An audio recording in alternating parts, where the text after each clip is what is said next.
I can't believe we're already here. The finale to the Yu-Gi-Oh! Zexal era. Felt like just yesterday I started covering the introduction to Xyz monsters. And then here we are. Like any eras, it had its highs and lows, such as racing rabbits and dueling dragons alike. But which height will the final format be on? Will it be a great conclusion, or will Zexal end with self-sabotage? Only one way to find out, to go back into the Yu-Gi-Oh! Tombs and uncover that sacred chamber of hat format. The time is April 2014. We finished covering the events at the famous YCS Vegas, and now we head to YCS Paris. The tournament was filled with different decks, most prominently Mermail winning and Evil Swarm being a close second. Chainburn getting 5th and Evil Swarm getting so high was surprising, even if plenty despise the burn deck. While this was technically part of the last video's format, the story of this video was brewing behind the scenes. See, the same day as YCS Paris, a new side set came out, Dragons of Legend. Despite this side set containing power cards I'll discuss in a minute, said set was not legal in Paris. This put the YCS in a weird spot. It was a YCS, sure, however, it was one viewed as completely irrelevant due to the looming set. What was so important about Dragons of Legend? The set was a collector's set, featuring a number of new nostalgia bait like Eye of Timaeus and Ra's Disciple. While there were many decent inclusions such as Mathematician, Mount of the Bound Creator, Carboneddon, and Gate Blocker, all eyes were towards a select pile. Wiretap could negate a trap activation for free, with the downside being that it shuffles the trap back into the deck instead of destroying it. But since it wasn't a guarantee your opponent would draw into it again, the risk was worth the reward. Though this was a smaller impact compared to the other cards. The new Fire and Ice hands synergize with one another as great removal for any deck. If they're destroyed by your opponent in any fashion, they can pop a card type depending on the specific hand, and then special summon the other one. This allows you to abuse your opponent's attack mode monsters and pick apart their board while gaining card advantage. These two elemental hands force duelists to really think about their own board in a more liquid state, that in turn slowed the typical game state down. Then we got the Belle of the Ball, Soul Charge. This is like Monster Reborn on crack. Pay 1,000 life points per monster you wish to special summon from the grave, except that you can't attack this turn. The summoning sickness was absolutely needed, yet it didn't do much to the overall impact. By simply paying half your life points, you can get a +4 minimum. You could even just revive 2 and do extra deck plays from there. As much as the hand slowed the game down, Soul Charge would, sorry the pun, charge up kill potential. Sets-wise, the end of Zexal would have one more core set in its barrel, and that would be Primal Origin on May 16th. Prio is mostly known for introducing the artifact archetype. This strategy revolves around being able to set artifact monsters in your back row. By allowing your opponent to destroy your set artifacts, you, the controller, get benefits via disruptive effects. Monsters that are also a back row? Interesting concept. I wonder if Konami will explore this further in 2014.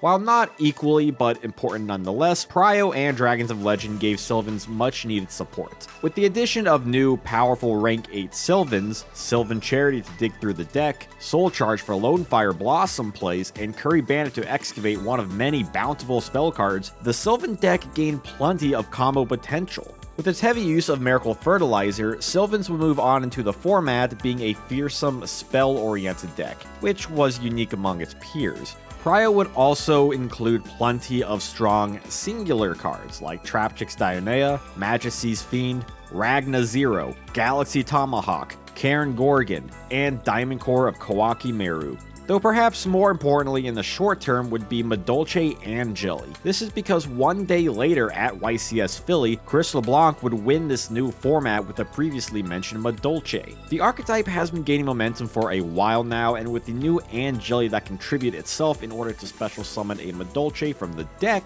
the strategy essentially now has its own Lonefire Blossom. That said, there have been claims of soft cheating on LeBlanc's end, doing an assortment of illegal plays such as using Angelia's once per turn effect twice in a turn, something that would make Konami remove the match from their website. 1 month later would be the final main release of the Zexal era, Realm of Light Structure Deck. What a weird way to go out on. A deck about an archetype made in the GX era, whilst only extra deck monster is a new synchro monster. At the very least, the new additions were nice for fans of the deck, with the likes of Raiden, Hand of Lightsworn, a tuner that gave the deck a quicker milling card. And with that, the last lap of Yu-Gi-Oh! Zexal begins as we enter Nationals season. Nationals would range from late June through mid-July. There'd be a variety of winning decks like Machina Gadget in South America, Mermail in Europe and Central America, and Fire Fist Hand Artifact in Oceania. But the largest event has to be the North American World Championship Qualifier on July 12th. This would be the event where Corey McDuffie would win with Hand Artifact Trap Tricks, or otherwise known as HAT. How could such a creative idea of 3 different decks make for a win at such a major level? After all, the buzz at the time was that HAT was not as good as people were theorizing. The hand engine was great to slow the game down, which melded well with a trap-heavy strategy. The Trap Tricks engine gave you access to powerful removal like the limited Banlist Trap Hole and the unlimited Trap Tricks Trap Hole Nightmare. With Prio adding Trap Tricks Dionea, you now have easier rank 4 capabilities and a second use of a Trap Hole card, which was only amplified by Soul Charge. And with the Artifact engine, you could hide your tricky artifact monsters amongst your traps. This made for a sneaky control deck that created a minefield mentality. As such, duelists could now play more trap-focused decks, which led to a rather innovative format. Regardless, it was clear that Konami was in fact correct in fearing what Trap Tricks could do. Coming in third place, Jimmy Nguyen had his own take on the mixed deck, just swapping out the hands for a couple copies of Card D, making this deck be called Cat. It opts for a heavier artifact engine with Beagle Talk and Ignition, resulting in a combo build compared to HAT's Control. This would also be similar to the Fire Fist variant back at Oceania, with that one keeping the hands, but removing Trap Tricks for more artifacts and Fire Fist cards. The build in North America would include Trap Tricks cards, which you could call it fat. The remaining top decks would be a story of variety with the likes of Infernity, Blue Eyes Ruler, Madolche, Sylvan, Lightsworn Ruler, Kawaki Mirror, Fire Fist, Spellbook, and Frog OTK. Wow, a nice outlook for Nationals season. Only a couple days later would be the final list of the Zexal era. This list would see Yugioh Guardian coming off Forbidden status and Yugioh gear getting limited. Though keep in mind that Yugioh was still banned in the OCG, meaning it would be banned for the upcoming World Championship. Speak of the devil, from August 9th through the 10th would be said event. Per usual, at least of this relative period, the showcase of the Dueling Elite would feature a plethora of different decks. Cat, Bujin, Yugioh, Trap Tricks, Machina Gadget, Prophecy, Lightsworn Ruler, Worm, Madolche, Mermail, and Evil Swarm. However, first place would belong to Sahabi Kiradine and Infernity. This is a prime example of what Soul Charge could add to a deck. Combine that with Lavolval Chain, as well as new additions to reduce the deck's innate breaking potential, well then baby, you got a stew going. All in all, Worlds was a fitting finale to the Zexal era. Between April and August 2014, the Zexal era only continued to improve and innovate. It was a rare trap-heavy environment with an emphasis on the extra deck toolbox. While it's dubbed HAT format by fans, it was not a time dominated by a single deck. Many consider it a generally nice end to the 4th era of Yu-Gi-Oh!, complementing the balance from Fire-Water format, even though Soul Charge was undoubtedly busted. Your big decks, historically speaking, included HAT, Cat, Fat, Mermail, Machina Gadget, Infernity, and Madolche, with further solid decks being Evil Swarm, Ruler variants, Bujin, and Sylvan. Personally, I'm surprised I got through Zexal as quickly as I did.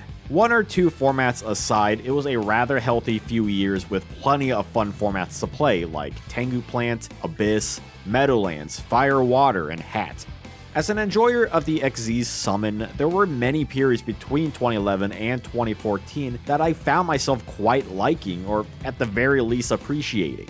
While I would argue it had a rocky start, it found its footing rather swiftly with minimal stumbles. And yes, I mean Tengu Plant was part of that rocky start, as I would consider that to the Zexal era as GOAT is to GX. That is to say, it took a bit for Zexal to come onto its own and shake the air off the era prior. But speaking for hat format, it's clear as day as to why many enjoy this Time Wizard format in particular. You can feel the flow. For all intents and purposes, this was the swan song of the Zexal era, and from here, things would swing in a different direction.